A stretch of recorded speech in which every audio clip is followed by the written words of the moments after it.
آ چکے 5 فیبرری اور یہ کشمیر سولیڈیرٹی ڈے کے نام سے یاد کیا جاتا ہے اس دن کو.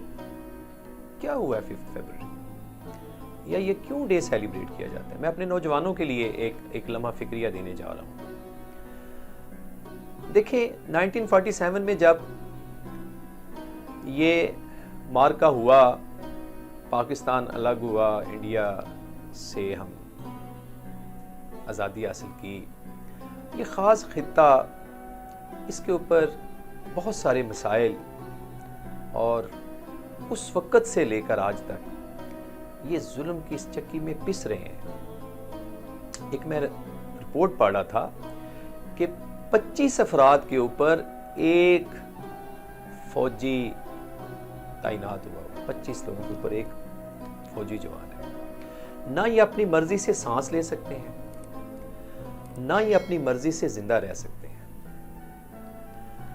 کہتے ہیں کہ یہ رپورٹ ہے یونائٹڈ نیشن کی کہ 94,140 سم تھنگ لوگوں کو انہوں نے شہید کر دیا ہے.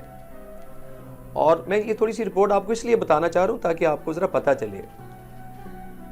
کہتی ہیں 10,129، ابھی تو اس کی ریشو زیادہ ہوگی، یہ خواتین ہیں جو کہ بھارتی افواج نے ان کو حوث کا نشانہ بنایا، اور 1,07,500 سم تھنگ بچے جو کہ یتیمی کی زندگی بسر کر رہے ہیں. ایمنسٹی انٹرنیشنل نے بھارت کی اس یہ جو قابض ہوا اس کے اوپر بہت ساری اس کی ڈیموکریسی کو بے نقاب بھی کیا ہے، اور اس کو اقوام متحدہ میں جا کے اس کے اوپر انہوں نے کافی ریئیکشن بھی شو کیا. 5 فیبرری سب سے پہلے قاضی حسین احمد نے اس کے اوپر جو ہے نا وہ سٹیپ لیا، اور اس نے اس کو ایز اے کشمیر سولیڈیرٹی ڈے کے نام سے اس کو منانا شروع کیا. اور یہ چھوٹا سا ایریا 5,000 اسکوائر مائلز کا، چونکہ ایک آزاد کشمیر، ایک جموں کشمیر ہے، آکوپائڈ کشمیر. تو یہ آکوپائڈ کشمیر جو کہ ایک خوبصورت ویلی، ایک جنت نظیر ویلی. انڈیا کہتا ہے یہ میرا اٹوٹ انگ ہے، پاکستان کہتا ہے یہ ہماری شہرگ ہے. تو میری طرف سے میری جو ناقص عقل کہہ رہی ہے کہ اس کشمیریوں کو ہم پہلے خود زندہ رہنے کا حق تو دیں، اس کے بعد ہم ڈیسائیڈ کریں کہ انہوں نے کس کے ساتھ رہنا ہے. تو میں آج اس موقع کی مناسبت سے میں احمد فراز کی ایک بڑی خوبصورت جو ہے نا وہ کلام میری نظر سے گزرا ہے، تو میں چاہوں گا کہ وہ میں اپنے سامعین کے لیے وہ پیش کروں. میرے تن کے زخم نہ گن ابھی، میری آنکھ میں ابھی نور ہے.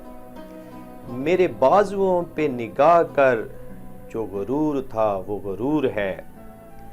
ابھی رمزگاہ کے درمیان ہے میرا نشان کھلا ہوا.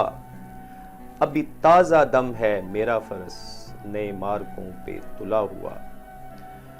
مجھے دیکھ قبضہ تیغ پر، ابھی میرے کف کی گرفت ہے. بڑا منتقم ہے میرا لہو، یہ میرے نصیب کی سرشت ہے. میں اس قبیلے کا فرد ہوں جو حریف سیل بلا رہا. اسے مرگزار کا خوف کیا جو کفن بدوش صدا رہا. وہ جو دشتے جاں کو چمن کرے، یہ شرف تو میرے لہو کا ہے. مجھے زندگی سے ہے عزیز تر، یہ جو کھیل تیگ و گلو کا ہے. سو میرے غنیم نہ بھول تو کہ ستم کی شب کو زوال ہے. تجھے مان جوش و غرض پر، مجھے ناز زخم بدن پہ ہے. یہی نامہ بر ہے بہار کا، جو گلاب میرے کفن پہ ہے.